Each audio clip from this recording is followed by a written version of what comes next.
Review of the Yakima HoldUp Evo 2 bike rack.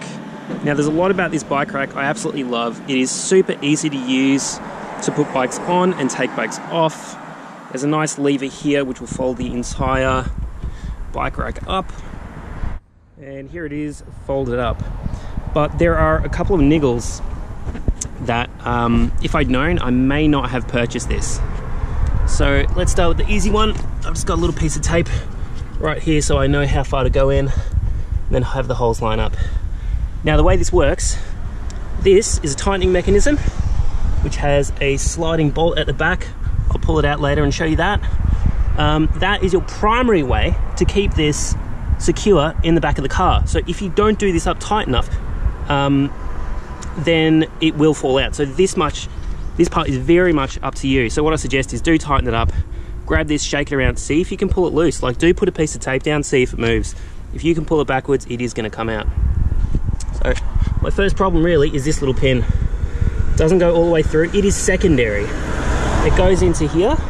So it obviously fits through this big hole, which is part of my car, but it fits this small hole here, but it won't go through to the other end. I would prefer a pin that goes all the way through and I can lock it. Mainly, the force required to pull this out, absolutely minimal. The second problem is this thing. It is, you know, it's a nice little piece of wire here, but that's just going to come straight out. That's a piece of plastic. So that is absolutely not going to stay there. I'm going to wire it to this, I think, just so I don't lose it in any way. This is the Evo 2. It can hold up to 4 bikes if you add the +2. I would prefer to drill all the way through and have something bigger and longer that goes all the way through, either with a split pin, preferable with a locking key. So the second problem is this thing here.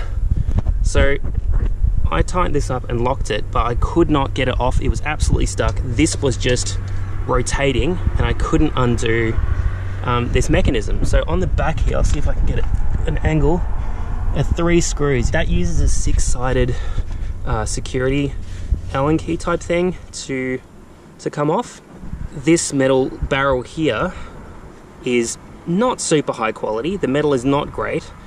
And fortunately, inside of this is metal on metal. It's the metal barrel on a metal star. You push them together, it will rotate, no problems. But they are both housed in plastic. So if you do over tighten it, if you do over stress this, the plastic will bend. The 2 pieces of metal will not come in contact enough for you to undo this. You need to push this barrel, which is here, into the star, which is central. So if this is really firm, really stuck, push down into the center. So you're pushing this barrel into the seven pointed star. Like, basically my thumb is going to push into the center of this red knob the whole time I'm turning it. If I did release my pressure here, then the barrel would slip past the teeth on the 7-pointed star and you'll hear click, click, click, and it will do absolutely nothing if you've got this stuck. So push this barrel firmly that way, always to the center. You turn it this way, now I'm pushing up. Turn it this way, now I'm pushing this way, again into the center, and then you'll be able to undo it. Not a great system. I think it will break in time, and that's definitely something to consider. Like, knowing how the mechanism works, you can work around this. If you're willing to put up with a small pin, you can work around it. If you can drill all the way through and put a longer pin through with, say, a split pin on the other side or a locking mechanism, that would be better again. So the only real niggles is how it's attached to the car and the safety, which is a huge deal.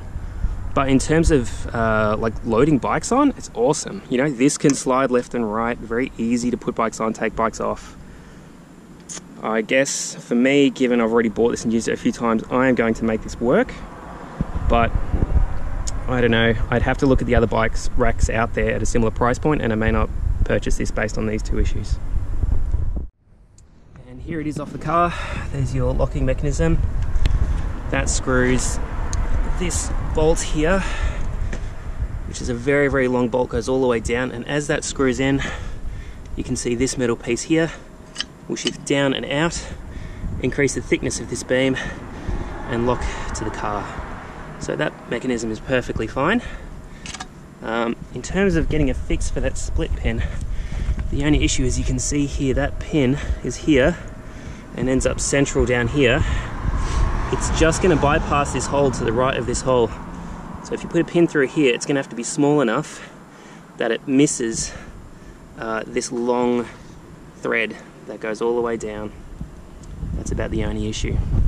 Otherwise, I don't really have a problem with the way that this was going to come out and jam shut.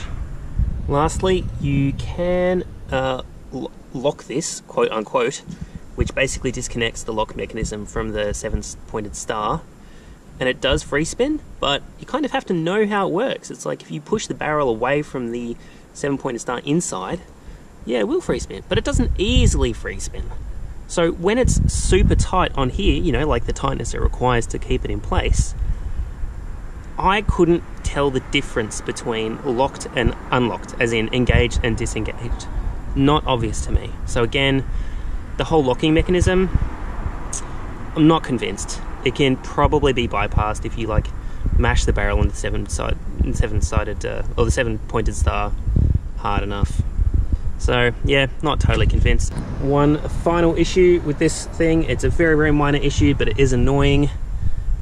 These bolts here, these bolts here, this bolt here, they're imperial. Why are they not metric? If you're going to sell something in Australia, please, for the love of God, make it metric, do not make it imperial. I should add, however, it does come with 2 spanners to aid with assembly, but I did find that the spanners did not fit particularly well on the bolts, so I just used a shifter to get them on.